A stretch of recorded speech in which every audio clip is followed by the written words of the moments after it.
Arsenio Hall, weeknights at 12:30.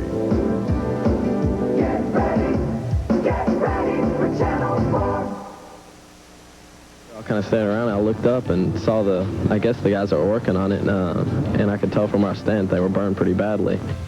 The Columbus workers are in the Greenville Burn Center tonight. Good evening. This is WCBI News 4 at 10. I'm Kara Milligan. Gene Edwards has the night off. A mid-morning explosion at Mississippi State has landed Fred Shepard of Columbus and Harold Browning of Ethelsville, Alabama in the firefighters' burn center. One emergency medical technician estimated the extent of the injuries. She said Shepard suffered third-degree burns over 63% of his body, while Browning had third-degree burns on 18% of his body. The explosion occurred in Duggar Hall, a men's dorm. Apparently, after some wires got crossed, the men walked away from the building, and several students with emergency training were quick to respond. In my car to get a blanket to cover them up, to keep them warm for shock and everything. And I kept them talking, make sure they were still breathing good and everything. After that, I pretty much just, maintained their vital signs and, kept them calm and secure. Felt like they were going to be okay until the ambulances arrived. Tonight, Browning is listed in fair condition. Shepard is said to be in critical but stable condition. Several auto dealers along Highway 45 in Columbus are taking the law into their own hands to try to head off thieves who are stealing their profits. To put that more accurately, they are hiring additional lawmen to watch their wares. Jim Thompson reports. Automobile dealers have hired off-duty policemen to watch their businesses after hours. They hope to head off a rather constant drain on their profits.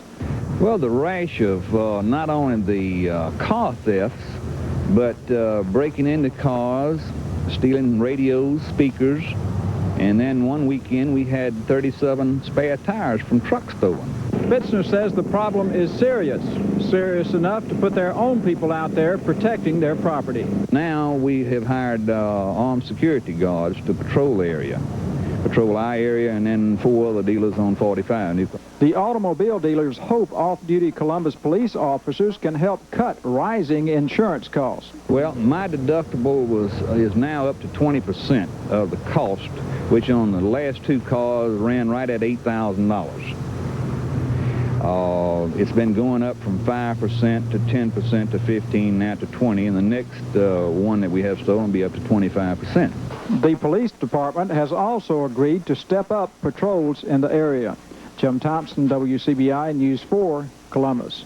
A DeSoto County woman is having her day in court here in Lowndes County. Today, jurors were picked in the change of venue capital murder trial of Susie Ann Balfour. Balfour is charged with armed robbery and killing a South Haven police officer in the line of duty. The trial is expected to begin tomorrow. The 5 shuttle astronauts arrived in Florida today, and even if all else is a go, there's a chance the space shuttle Atlantis may not lift off on schedule Thursday. Anti-nuclear groups are hoping a judge will stop the launch, and if they vow that if that doesn't work, they'll sit on the launch pad. They say the shuttle's radioactive payload is a health risk. President Bush arrived back at the White House this afternoon following a stay at Camp David, having received some good news. He was told the cyst removed from his right middle finger last week was benign. Meanwhile, the First Lady led Chicago's Columbus Day Parade, leading a host of Chicago and Illinois politicians. Mrs. Bush marched with Mayor Richard Daley. Along with Mrs. Bush was 170 floats, as well as marching bands from across the state.